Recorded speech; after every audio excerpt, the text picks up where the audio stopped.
You get home, sit down, and realize you didn't actually do that much today. Yet your entire nervous system feels overstimulated, scattered, and quietly depleted. Introverts are often careful when choosing work. They think about stability, meaning, fit.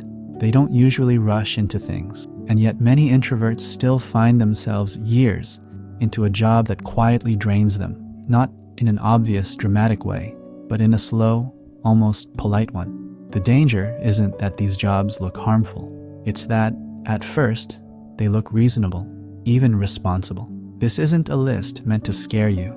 It's a story about patterns, the kind that only reveal their cost over time, especially to people whose energy runs deep rather than wide.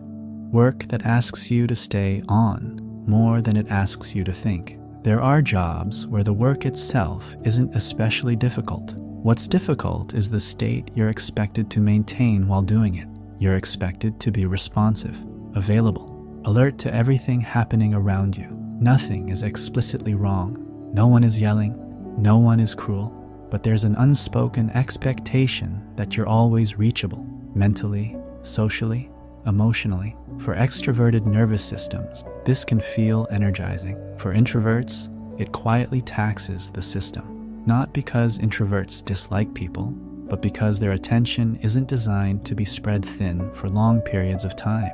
Jobs that require constant engagement without depth often feel manageable at first. You tell yourself you'll adjust, and you do. That's the problem.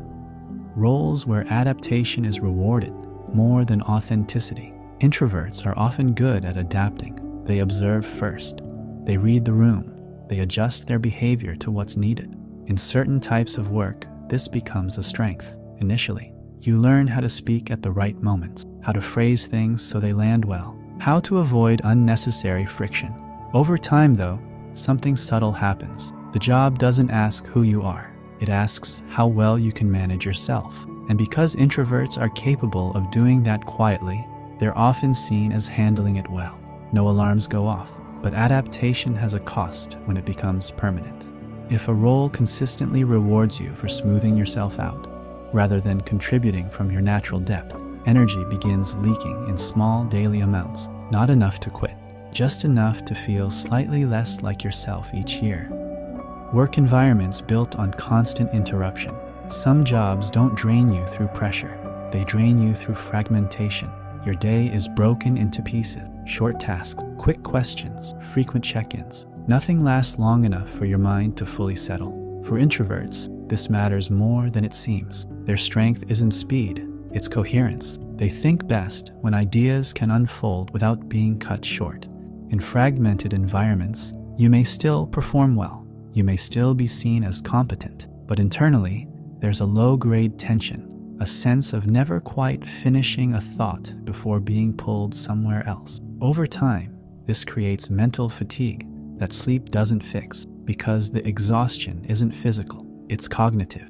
Jobs that confuse responsibility with visibility. Another pattern that drains introverts over time is work that equates value with visibility, speaking often, reacting quickly, being seen contributing, even when quiet thinking would be more effective.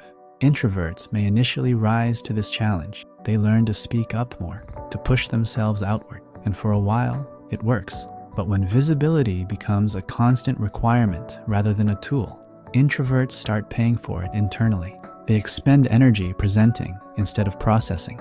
They talk before they've fully thought things through. They begin associating work with performance rather than contribution. The job may still look successful from the outside. Inside, it feels oddly hollow. Why these jobs don't feel wrong at first? The most important thing to understand is this. The types of work that drain introverts the most are rarely obvious mistakes. They're often stable, socially acceptable, even admired. They offer reassurance, structure, a sense of doing what one is supposed to do. And introverts, who tend to be conscientious and thoughtful, often stay longer than they should, not out of fear, but out of responsibility. They don't want to overreact. They don't want to assume something is wrong too quickly, so they adapt and adapt and adapt. Until one day, the question quietly changes from, is this job good for me? 2. Why do I feel so tired all the time? Work that treats urgency as a permanent condition. Some workplaces operate as if everything is urgent all the time. Messages are expected to be answered quickly. Decisions are pushed forward before there's time to fully think them through. Pauses are mistaken for hesitation. At first, this doesn't seem harmful. In fact, it can feel motivating, fast-paced, alive. Introverts often tell themselves they'll adapt, that once they get used to the rhythm, it will feel normal, and eventually it does. But there's a difference between responding to real urgency and living inside a constant state of alertness. Introverted nervous systems are not designed to remain activated indefinitely. They work best when there's a clear distinction between when to engage and when to withdraw. In environments where urgency never switches off, that distinction disappears. You may still get things done. You may even become very good at it, but the cost shows up later as irritability, mental fog, or a sense that your inner life has gone strangely quiet. Roles where clarity is replaced by constant adjustment. Another type of work that drains introverts over time is one where expectations are never quite stable. The goalposts move, priorities shift. What was praised last month is quietly discouraged the next. No one calls this chaos. It's often described as flexibility. Introverts tend to handle this better than expected. At first, they observe, they recalibrate, they try to understand what's really being asked beneath the surface. But when adjustment becomes a daily requirement rather than an occasional one, something starts to wear down. Instead of using their insight to build or improve, introverts end up using it to stay oriented. They're not thinking deeply about the work anymore. They're thinking about how not to misstep. Over time, this shifts their relationship to work from engagement to vigilance, and vigilance is exhausting. Work that rewards endurance more than discernment. Some jobs quietly praise those who can tolerate discomfort the longest. Long hours, emotional strain, unspoken pressure to just deal with it. Introverts, especially those with strong internal values, can be particularly vulnerable here. They don't complain easily. They assume responsibility quickly. They often believe that if something feels difficult, it's a sign they should try harder. In these environments, endurance becomes confused with strength. The introvert who stays late, absorbs tension, and keeps going is seen as reliable, even admirable. But endurance without renewal doesn't lead to growth. It leads to depletion. And because introverts tend to process stress inwardly, the damage often remains invisible until it isn't. When work slowly replaces inner orientation with external reference, one subtle consequence of draining work is a shift in how introverts make decisions. Early on, they tend to rely on internal signals, intuition, a sense of alignment, quiet conviction. But in certain environments, those signals are constantly overridden. Feedback comes fast. Metrics dominate. External validation becomes the main reference point. Gradually, introverts stop asking, "Does this make sense to me?" and start asking, "Is this what's expected?" This isn't a moral failure. It's an adaptation. But over time, losing access to inner orientation creates a specific kind of fatigue, one that feels like disconnection rather than stress. You may notice that decisions take longer. Motivation feels forced. Even success doesn't feel particularly satisfying. Something essential has been outsourced. Why introverts often don't leave when they should. One question often comes up in hindsight. If this kind of work was so draining, why didn't I leave sooner?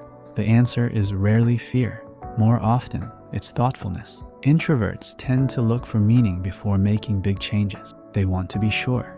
They don't want to mistake temporary discomfort for a deeper misalignment. So they stay long enough to be responsible, long enough to be fair, long enough to be certain. Unfortunately, the kind of work that drains introverts doesn't announce itself clearly. It doesn't say, "This will cost you." It says, "This is manageable," until one day, the exhaustion feels less like a phase and more like a background condition. The long-term effect, shrinking rather than breaking. It's important to say this clearly. Introverts don't usually break under these conditions. They shrink. They become more careful, less expressive, more contained. From the outside, this can look like maturity or professionalism. From the inside, it often feels like a narrowing.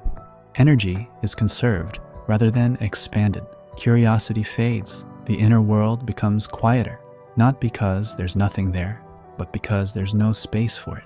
This is why the consequences of certain types of work only become obvious years later, not as burnout, but as a subtle sense of having drifted away from oneself. When tiredness quietly turns inward, when exhaustion lasts long enough, the mind looks for explanations. At first, introverts tend to search externally. They wonder if the workload is too heavy, if the pace is unusual, if the timing is just bad. But when the environment insists that everything is normal, the search slowly turns inward. Maybe I'm not resilient enough. Maybe I think too much. Maybe other people just handle this better. This shift is subtle, but important. Instead of questioning the structure they're in, introverts begin questioning their own nature. What once felt like sensitivity becomes framed as fragility. What once felt like depth begins to feel like a liability. The fatigue doesn't just drain energy, it reshapes identity. The moment work becomes a measure of self-worth. Another long-term effect of draining work is that it changes what introverts use as a reference point for value. When energy is low, it becomes harder to access intrinsic motivation, so external markers begin to matter more. Feedback, approval, numbers, performance signal. Not because introverts crave validation, but because their internal compass has been muted by constant adaptation. Work becomes less about contribution and more about reassurance. Am I doing enough? Am I still competent? Am I falling behind? These questions don't feel dramatic, they feel practical.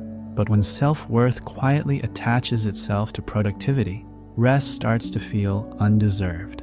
Silence starts to feel unproductive, and stepping back begins to feel risky. The job hasn't just drained energy, it has changed the rules of self-evaluation.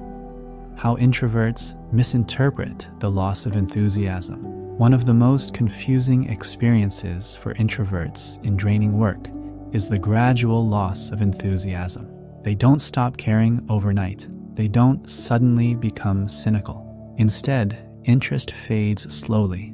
Tasks that once felt meaningful now feel heavy. Ideas feel harder to access. Even successes land without much impact. This is often misread as boredom or laziness, but more often, it's a sign of emotional conservation.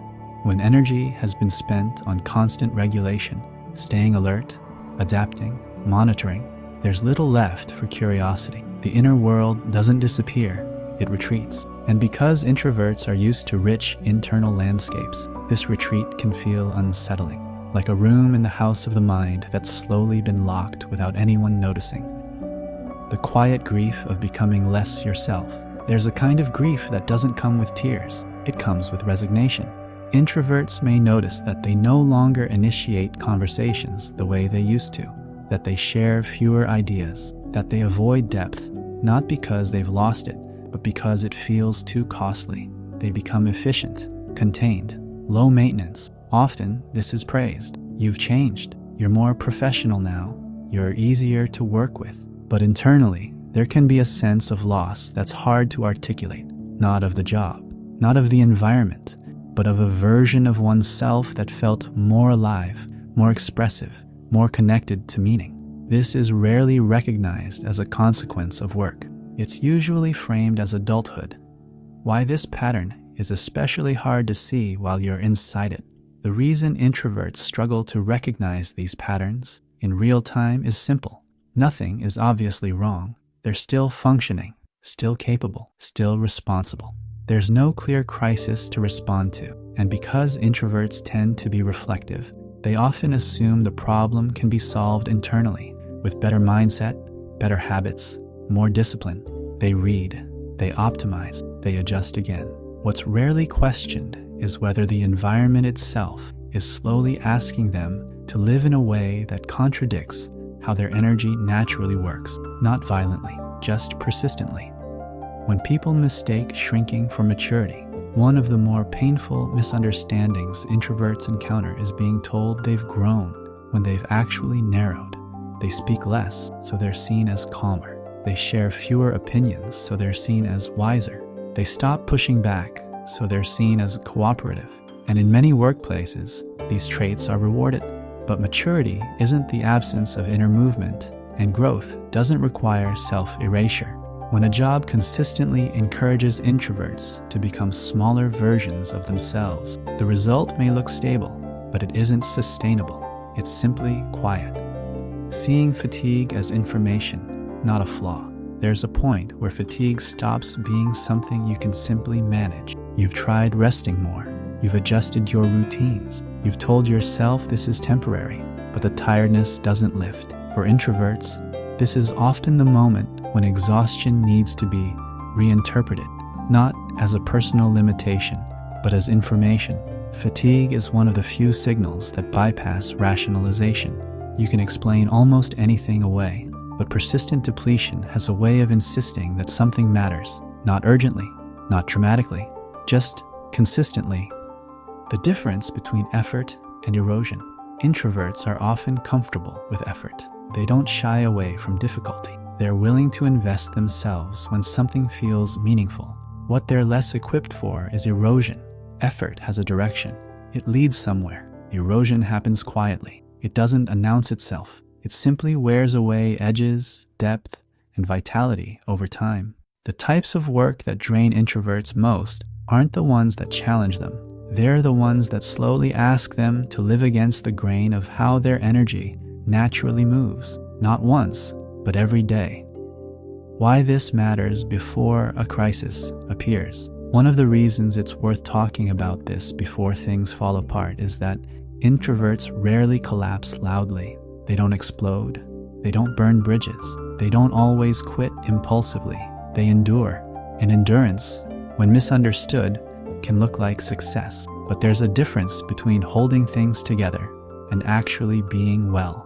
The warning signs don't come as panic. They come as dullness, as distance, as the quiet sense that life feels narrower than it used to. By the time exhaustion becomes undeniable, the costs have often already accumulated. Work doesn't have to be harmful to be misaligned. It's important to say this without judgment.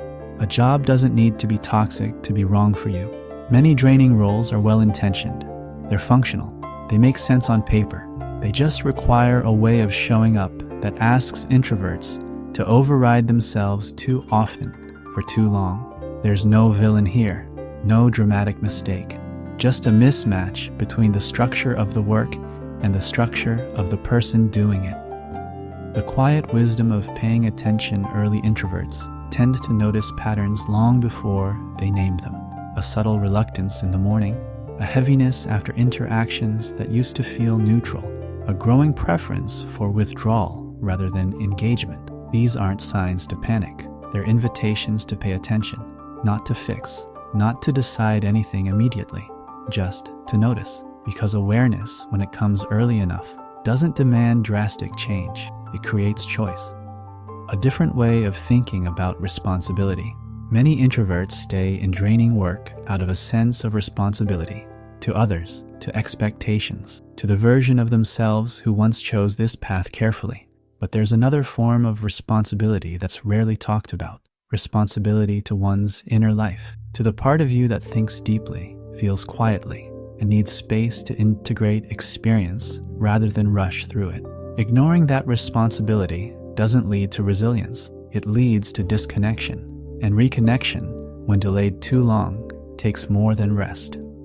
Closing reflection.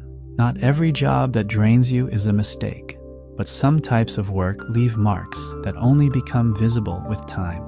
For introverts, the cost is rarely obvious exhaustion. It's the gradual dimming of inner clarity, curiosity, and vitality. If there's one thing worth carrying forward, it's this. Tiredness isn't always something to overcome. Sometimes it's something to listen to, quietly, early, and without judgment, because the goal isn't to avoid effort. It's to avoid spending years adapting to a life that slowly asks you to disappear.